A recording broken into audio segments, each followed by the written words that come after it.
সেদিনকে আমি বলেছিলাম যে আপনার তুরস্কের ইতিহাস সম্পর্কে, এই তুরস্কের ইতিহাস সম্পর্কে আমি আলোচনা করেছিলাম রামতরকে। তবে আপনাদের একটু শুনিয়ে দিই, কারণ সেখানে তো সবাই জাননি, যার কারণে একটু আপনাদের শুনিয়ে দিই যে তুরস্কে কয়েকদিন আগের রিপোর্ট বলছি 47,000 মানুষ দুনিয়া থেকে বিদায় নিয়ে মারা গেছে। এই 47,000-এর ঊর্ধ্বে মানুষ দুনিয়া থেকে বিদায় নিয়েছেন। আর লাখের উপরে মানুষ তারা কি করেছেন? হসপিটালের বেডে শুয়ে আছে। আমি আপনাদেরকে বলতে চাই যে দুনিয়ায় তারা অট্টালিকা ছিল, ধন সম্পদ ছিল, জায়গা জমি ঘর বাড়ি বিল্ডিং বালাখানা ছিল, কিন্তু এমন সামান্য দুর্যোগ এসে গেল, সামান্য ভূমিকম্পের কারণে আল্লাহ পাক রব্বুল আলামিন তুরস্কের জমিনটা সাফ করে দিয়েছেন। শুধু একবার ভূমিকম্প নয়, গত সোমবার দিনকে আবার একবার ভূমিকম্প হয়েছে। সেখানকার মানুষরা দেশ ছাড়ছে। অধিকাংশ মানুষ যারা অর্থশালী বিত্তশালী মানুষ ছিল, যাদের 2-4টে বিল্ডিং বালাখানা ছিল, আজকের তারা আর নাই। আল্লাহ পাক রব্বুল আলামিন জানিয়ে দিলেন, কুলিল্লাহুম্মা মালিকাল মুলকি তুতিল মুলকা মান তাশা ওয়া তানজিউল মুলকা মিম্মান তাশা ওয়া তুইজ্জু মান তাশা ওয়া তুযিল্লু মান তাশা বিয়াদিকাল খায়র। আল্লাহ পাক রব্বুল আলামিন কোরআনে কারীমের মধ্যে জানিয়ে দিচ্ছেন, ও বিশ্ববাসীরা, তোমরা কি জানো না যে তুরস্কের জমিনে 3টা বিল্ডিং এর মালিক ছিল, কয়েক সেকেন্ডের ব্যবধানে সব চলে গেল। শুধু পেটে খাওয়ার জন্য, একটুকুনি পেটে দেওয়ার জন্য মানুষের দাঁড়ে দাঁড়ে ঘরে। আমার সোনার ভাইয়েরা, যে মানুষটা ছিল 3টা বিল্ডিং এর মানুষ, সেই মেয়ে মানুষটা একটু পেটে খাওয়ার জন্য মানুষের দাঁড়ে দাঁড়ে ঘরে। এমন করে কত মানুষ যাদের মাসে মাসে লাখ লাখ টাকা ইনকাম ছিল, সেই সমস্ত মানুষের সংসার পরিজন পরিবর্গ সব কয়েক নিমেষে ধ্বংস হয়ে গেল। কারোর মা আছে বাপ নাই, কারোর বাপ আছে মা নাই, কারোর সন্তান আছে বংশ চলে গেছে। আল্লাহ পাক রব্বুল আলামিন বলেন, বান্দা কিসের অহংকার করো, কিসের অহংকার করো রে বান্দা? যখন সময় চলে আসবে আমি আল্লাহ আমার গজব তোমাদের উপরে পতিত হবে, সেই সময় কারোর ক্ষমতা নাই তোমাদেরকে বাঁচাতে পারে। আল্লাহ পাক রব্বুল আলামিন এই সমস্ত মানুষদের কয়েক সেকেন্ডের ব্যবধানে এই অবস্থা করে দিয়েছে। কে ফকির, কে আমির, কারোর দেখে কোনো এই সমস্ত ভূমিকম্প হয় নাই। আল্লাহর গজব যখন আসে, আল্লাহর আযাব যখন আসে, কার ছাড়বে আর কার ধরবে বড় বিষয় নয়। এই জন্য করে বিপদ যখন আসবে কারোরে বলে আসবে না। কয়েক সেকেন্ডের ব্যবধানে পরিজন পরিবর্গ নষ্ট হয়ে গেছে। আমি আপনাদের তো শুনিয়েছিলাম এমন এমন বাড়িতে যেখানে সন্তান বেঁচে আছে তার বংশ নাই, অথচ কারোর বাঁচিয়ে রেখেছেন, কারোর কেউ মারা গিয়েছে। একটা মানুষ এমন কঠিন ধসের মধ্যে পড়েছিল, দেয়াল চাপা পড়েছিল, যে দেয়ালটা শরীর উপরে থাকার পরে আল্লাহ পাক রব্বুল আলামিন তাকে জিন্দা করে দুনিয়ায় নিয়েছিলেন। জোরে বলেন সুবহানাল্লাহ। উদ্ধারকারীদের একটা ঘটনা আপনাদের শোনাই। প্রায় 8-10 দিন পরে একটা ছেলেকে উদ্ধার করা হয়েছিল। যে ছেলেকে জিজ্ঞাসা করা হয়েছিল 8-10 দিন পরে বার করার পরে বলা হলো, বাবা তোমাদের মা কোথায়, তোমরা কি জানো? ওই ছেলে বলেছিল, আমার মা মারা গিয়েছে 4 বছর আগে। উদ্ধারকারীরা বলছে ওই জায়গাটা আমরা পরিষ্কার করব না ভেবেছিলাম, ওই জায়গাটা ইচ্ছা ছিল না যে পরিষ্কার করব। ধ্বংসস্তূপটা এমন পজিশনে ছিল, মনে হয়েছিল না এই জায়গায় তোলার কোনো আর দরকার নাই। এমন একজন মহিলা পর্দার সঙ্গে, ওই মহিলা বেশ ধরে এসে বলছে, উদ্ধারকারীদেরকে সালাম দিয়ে বলছেন, ও বাবা এই জায়গাটা তোমরা সাফ করো, এই জায়গায় আমার সন্তানেরা তারা রয়েছে। ওরা চিন্তা করলেন মহিলা কি জানে, কি করলেন, আবার চিন্তা ভাবনা করে না ইয়ার করে লাভ নেই। আবার কিছুক্ষণ পরে আবার এসে হাজির, একই কথা। এইভাবে তিনবার যখন আসলেন, আসার পরে বাবা তোমাদেরকে তো বলছি আমার পরিবার এখানেই রয়েছে, এরা সব বেঁচে আছে। উদ্ধারকারীরা তারা যখন পরিষ্কার করতে শুরু করলেন, পরিষ্কার করার পরে দেখতে পেলেন সত্যিকারের জীবন থাকনেওয়ালা তার সন্তানেরা, তাদেরকে জিন্দা লাশ নয় জিন্দা বার করা হয়েছে। একবার জোরে বলেন সুবহানাল্লাহ। উদ্ধারকারীরা তাদেরকে জিজ্ঞাসা করেন, বাবা তোমরা বলো তো দেখি তোমাদের মা কোথায়? তারাই নিজেরাই বলল, আমাদের মা 4 বছর আগে দুনিয়া থেকে বিদায় নিয়েছে। যে মা 4 বছর আগে দুনিয়া থেকে বিদায় নিয়ে চলে যায়, আল্লাহ পাক রব্বুল আলামিন কার দ্বারা কিভাবে দেখেন এই দুনিয়ার জমিনে যারে বাঁচায়, কিভাবে বাঁচায় আল্লাহ পাক রব্বুল আলামিন জানে। আমি যদিও কয়েকদিন আগে এই ঘটনাটা আবার বলেছিলাম, আবার স্মরণ করিয়ে দিই। একটা বাচ্চা 5 থেকে 6 দিন পরে বার করা হয়েছে, 5 বছরের বাচ্চা। যে বাচ্চাকে জিজ্ঞাসা করা হয়েছিল, ও সোনার ছেলে রে, তুমি যখন এই ধসের মধ্যে ছিলে তুমি কি খেয়েছিলে? সে বলেছিল সাদা পোশাক পরিহিত এমন একজন ব্যক্তি আমাকে এসে ঠিক সময় আমাকে খাইয়ে যেত। এইবার আমি আপনাদেরকে বলি, 5 বছরের বাচ্চা তো মিথ্যা বলতে পারে না। যদি না খেত সে 5 দিন 6 দিন পরে জিন্দা তাকে বার করা হলো, তার মধ্যে কোনো সমস্যা দেখা যায় নাই। বরং সেই বাচ্চা বলেছিল সাদা পোশাক পরিহিত মানুষ আমারে খাইয়েছে ঠিক সময় মতো। আর একটু জোরে বলেন সুবহানাল্লাহ। মা মিন দাব্বাতিন ফিল আরদি ইল্লা আলাল্লাহি রিজকুহা। রিজকের মালিক হলেন আল্লাহ।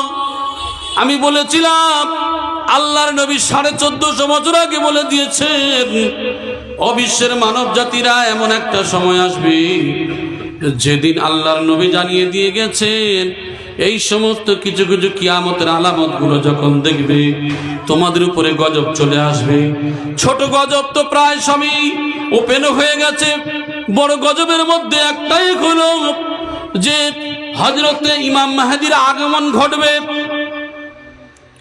যে ইমাম মেহেদীর আগমন ঘটবে কোন সময়?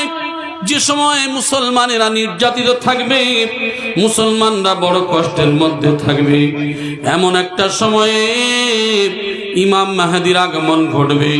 যে ইমাম মেহেদী আসার পরে কি করবেন? তিনি ন্যায় ইনসাফ কায়েম করবেন। জোরে বলেন সুবহানাল্লাহ। এই ইমাম মেহেদী যখন তিনি আসবেন, তিনি আসার পরে কোন জায়গায় থেকে আসবেন? তার নাম কি হবে? তার নাম হবে আমাদের নবীর নাম, তার নাম হবে মুহাম্মদ, তার বাপের নাম হবে আব্দুল্লাহ, মায়ের নাম হলে হবে আমিনা। তিনিও মদিনার থেকে পূর্ব দিক থেকে আগমন করবেন। যে ব্যক্তি ইমাম মেহেদী আসার পরে তিনি একবারও নিজে বলবেন না যে আমি ইমাম মেহেদী। তিনি আসার পরে হাদিসের মধ্যে যে সিমটম, যে চিহ্ন বলা হয়েছে, তার নাকটা হবে সূচালো, তার কপালটা হবে প্রশস্ত, এমন করে তার সিমটম গুলি যেগুলি বলা হয়েছে, ঠিক ওই রূপ একজন মানুষ যিনি আগমন করবেন। আগমন করার পরে কিছু সংখ্যক মানুষ তারে বলবে, আপনি কি ইমাম মেহেদী? বলবে না, আমি ইমাম মেহেদী নই। কিন্তু তারা বিচক্ষণ করে দেখবে হাদিসের সঙ্গে মিল পেয়ে যাবে, জোর করে ধরে নিয়ে তারা মক্কায় চলে যাবে। যাওয়ার পরে আলেমদেরকে ডাক দিবেন, আলেমদের দলদেরকে ডাক দিয়ে বলবে, দেখেন ইনি কি ইমাম মেহেদী, ইমাম মাহাদি যখন তাকে বলা হবে, বলবে না আমি ইমাম মাহাদি নই। এই কথা যখন বলতে থাকবেন, আল্লাহর আরশ থেকে একটা আওয়াজ ভেসে আসবে, হ্যাঁ ইনি হলে ইমাম মাহাদি। একবার জোরে বলেন সুবহানাল্লাহ। তখন তাকে বলা হবে তুমি বায়াত গ্রহণ করো। বলা হয়েছে তাকে বায়াত গ্রহণ করার জন্য আদেশ দেওয়া হবে। সেই বায়াত যে গ্রহণ করবে, হাজী সাহেবরা যারা গিয়েছেন, আপনারা জানেন একটা কোণে হাজারে আসওয়াদ রয়েছে, তার আগের কোণটা হলো রুকনে ইয়ামানি, সেখানটায় ফাঁকা আছে, শুধু পাথর, কাবাঘরের দেয়াল, ওই জায়গাটা হলো রুকনে ইয়ামানি। আর তার আগের কোণটা হলো খাতিবে কাবা, একটা আপনার চারদিকে ঘেরাও করে দেওয়া রয়েছে, যে জায়গাটা পাথর, সাদা পাথর দিকে ঘেরাও করা, এটা হলো হাতিমে কাবা। তার বীজখানে দাঁড়িয়ে হযরতে ইমাম মাহাদি তিনি বায়াত গ্রহণ করবেন। হাদিসে বলা হয়েছে, আল্লাহর নবীও জানিয়ে দিয়েছেন, এমন একটা সময় যদি তোমরা পেয়ে যাও তাহলে তোমরা বায়াত গ্রহণ করবে। যদিও বরফের পাহাড় যদি থাকে তার উপরে উঠে, তারপরেও তোমরা সেখানে গিয়ে তোমরা বায়াত গ্রহণ করবে। একবার জোরে বলি সুবহানাল্লাহ। তবে যে সময় মুসলমানদের উপর অত্যাচার চলবে, বড় কষ্ট হবে, এমন একটা সময় ইমাম মাহাদি এসে তিনি একমাত্র ইসলামের আইন কানুনের উপরে তিনি বিচার ব্যবস্থা ফায়সালা করবেন। এতে বিশ্বের সমস্ত মানুষ খুশি হয়ে যাবে। একবার জোরে বলেন সুবহানাল্লাহ। ইমাম মাহাদি যখন আসবে, প্রচুর বৃষ্টি হবে, ফসল ফলাদি হবে, মানুষের অভাব থাকবে না, ভিখারি বলে কিছু থাকবে না। শুধু তাই নয়, এমনকি মানুষদেরকে এত সম্পদ দেওয়া হবে, যে মানুষ যাকাত নেওয়ার আর মানুষ থাকবে না। সেই দিন এত মানুষ থাকবে, যাদের যাকাত দিতে দিতে দিতে দিতে দেখা যাবে মানুষকে যাকাত দেবে এমন মানুষ পাওয়া যাবে না। আল্লাহ পাক রব্বুল আলামিন এত সম্পদ দেবেন। আর একটু জোরে বলুন সুবহানাল্লাহ। এই সময় কি করবে? দাজ্জালের আবির্ভাব হবে। দাজ্জালের যে আবির্ভাব হবে তার কারণটা হলো ইসলামের শত্রুতা করবে। এই দাজ্জাল সম্পর্কে আপনাদের একটু ছোট্ট করে শুনিয়ে দিই। এই দাজ্জাল, যার বলা হয়েছে হাদিসের মধ্যে একটা চোখ হবে কানা, বুখারী ও মুসলিম শরীফের হাদিসের মধ্যে বলা হয়েছে তার ডান চোখ হবে কানা, অর্থাৎ লেপা সমান, আর বাম চোখটা হবে উঁচু আঙ্গুর ফলের মতো, চোখটা যেন 12 হওয়ার মতো থাকবে। আর সেই ব্যক্তি হবে টেরা, তার কপালে লেখা থাকবে কাফার, অর্থাৎ কাফের শব্দ লেখা থাকবে। তার চুল হবে কোঁকড়ানো, শরীরটা হবে বৃহৎ, তার বডিটা হবে উঁচু, এমনকি তার চেহারা হবে বেটে। সমস্ত সিমটম বলে দেয়া হয়েছে। যে সময় ইসলাম কায়েম হবে, যে সময় মানুষ শান্তির মধ্যে থাকবে, এমন একটা সময় বার হবে দাজ্জাল। দাজ্জালের বাহিনী তার আগে কি করবে? কালো পতাকাধারী মানুষ এই তুরস্কের দিক থেকে আগমন করবে, মক্কার জমিনে যাবে। কেননা ইমাম মাহাদির মারার জন্য, ইসলাম ধ্বংস করার জন্য হাদিসের মধ্যে বলা হয়েছে বাইদা নামক জায়গা রয়েছে। ওই বাইদা নামক জায়গাতে যখন যাবে, ওই জায়গার জমিনটা ফেটে ধস নেমে যাবে। সমস্ত মানুষ ওই গর্তের মধ্যে পড়ে সব মাটির মধ্যে দাফন হয়ে যাবে। আমার ভাইজানেরা, এই দাজ্জাল বের হয়ে মক্কা মদিনা ছাড়া গোটা পৃথিবী সয়র করবেন 40 দিনের মধ্যে। 40 দিনের মধ্যে গোটা পৃথিবী ঘুরে ফেলবে।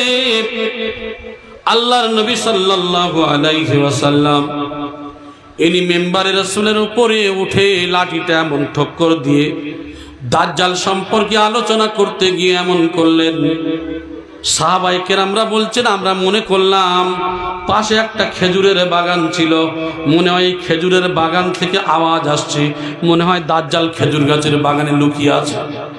সাহাবায়ে কেরামরা চলে গেলেন, যাওয়ার পরে কিছুক্ষণ পরে ফিরলেন। আল্লাহর নবী বললেন, কি ব্যাপার তোমরা গেলে আবার ফিরে আসলে কেন? ইয়া রাসূলুল্লাহ, ইয়া হাবিবাল্লাহ, হুজুর আপনি যেভাবে দাজ্জালের আলোচনা করেছেন আমরা ভাবলাম হয়তো এইখানেই লুকিয়ে আছে, এই খেজুর বাগানে লুকিয়ে আছে। আল্লাহর নবী বলেন, ও আমার সাহাবীরা শুনো শুনো, দাজ্জালের সম্পর্কে আমি যা স্বপ্ন দেখেছি, সমস্ত নবীরাও দাজ্জালের ফিতনা সম্পর্কে বলে দিয়েছেন। আমি নবী রাসূলুল্লাহ আমিও হুঁশিয়ার করে গেলাম, ওরে আমার উম্মতেরা শুনে রাখো, ওরে আমার সাহাবীরা শুনে রাখো। আমি রাসূলুল্লাহ জানিয়ে দিলাম, যদি আমি বেঁচে থাকি দাজ্জালের সঙ্গে আমি রাসূল লড়াই করব, আর আমি যদি দুনিয়া থেকে রুখসাত হয়ে যাই, চলে যাই, এর জন্য জেনে রেখে দিও তোমাদের লড়াই করতে হবে।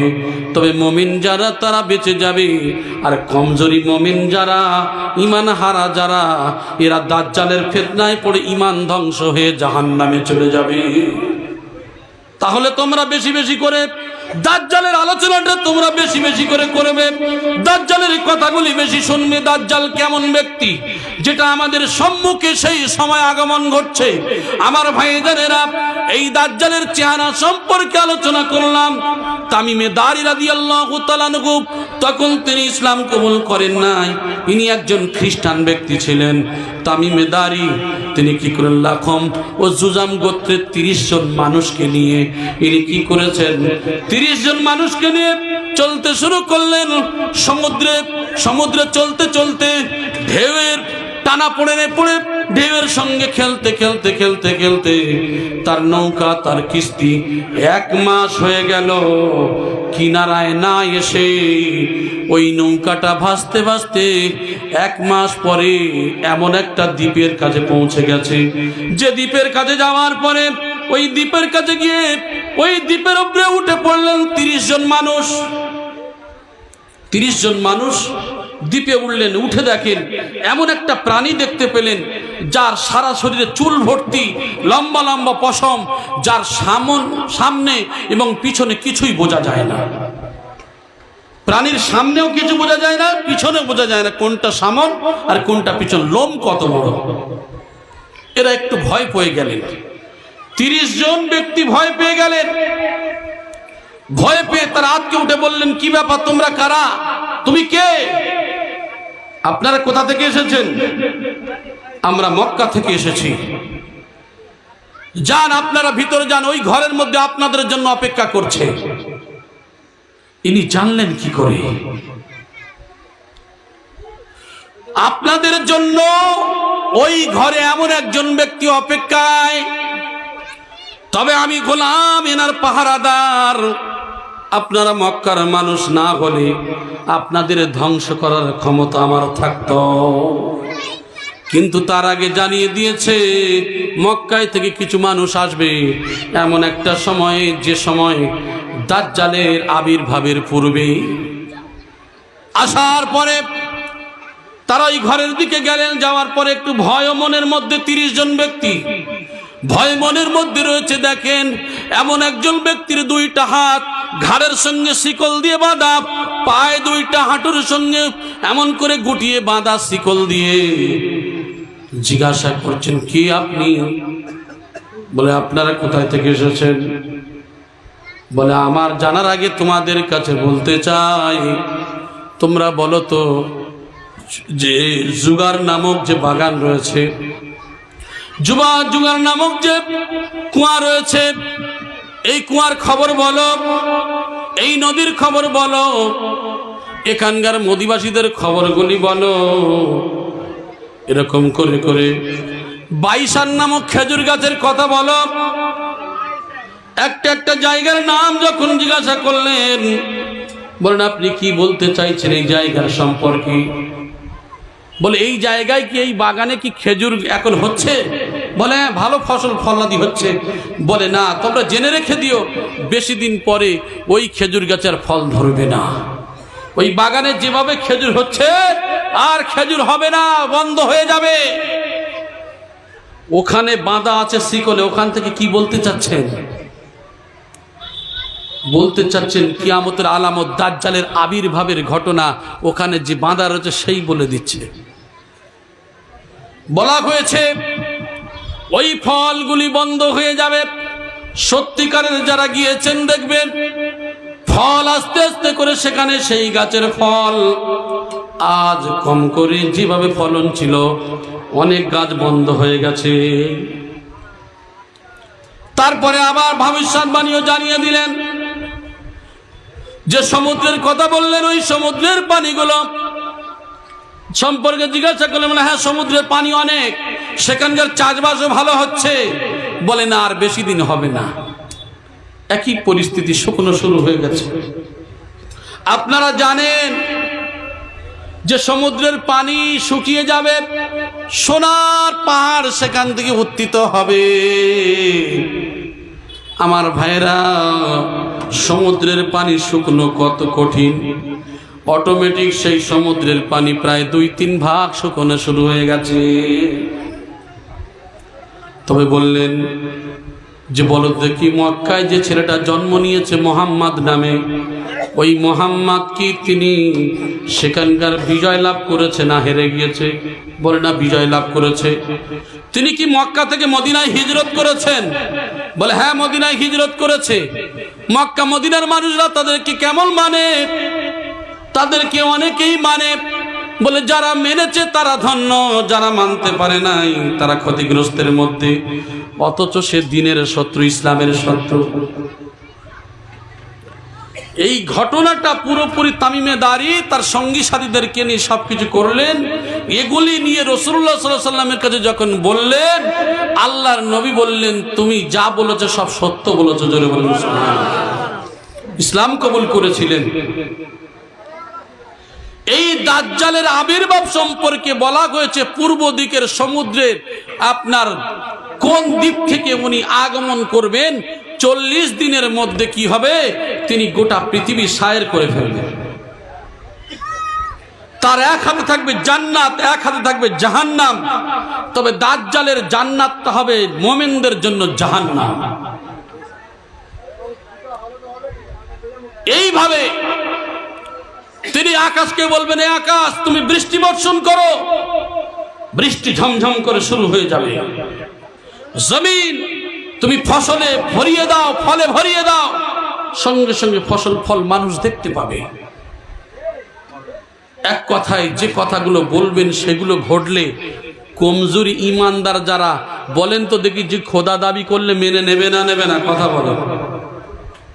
কিন্তু যারা হাদিস কোরআন পড়বে, যারা মোমেন ব্যক্তি এই সমস্ত আলোচনা শুনেছে, শুনে থাকবে, আমলে থাকবে, ওদের অন্তর্চক্ষু আল্লাহ খুলে দেবেন। সেই দিনকে কিন্তু ওরা বুঝতে পারবে যে ইনি আমাদের খোদা নন। আল্লাহ দাবি করলে আল্লাহ বলে মানবে না। কেন? দাজ্জালের একটা চোখ নাই, আমার আল্লাহর চোখ আছে না নাই? আল্লাহর চোখ আছে তো। আল্লাহর সেদিন চোখ থাকবে, কিন্তু ওই যে খোদা বলে দাবি করে দাজ্জালের তো একটা চোখ কানা। ও সোনার ভাইয়েরা, সেই যে দাজ্জাল আবির্ভাব হবে, সেই দাজ্জালের যে ঘর যেখানে আসবেন, সেই ঘর অটোমেটিক তৈরি হয়ে গেছে। ঈসা আলাইহিস সালাম যেখানে আগমন করবেন, সেই মসজিদ সাদা মিনারের মসজিদ তৈরি হয়ে গেছে। আমার ভাই জানেরা, রাসূলুল্লাহ 1450 বছর আগে যে কথাগুলি বলেছেন, সেই কথাগুলি বর্তমানে সব আস্তে আস্তে করে মিলতে শুরু হয়ে গেছে।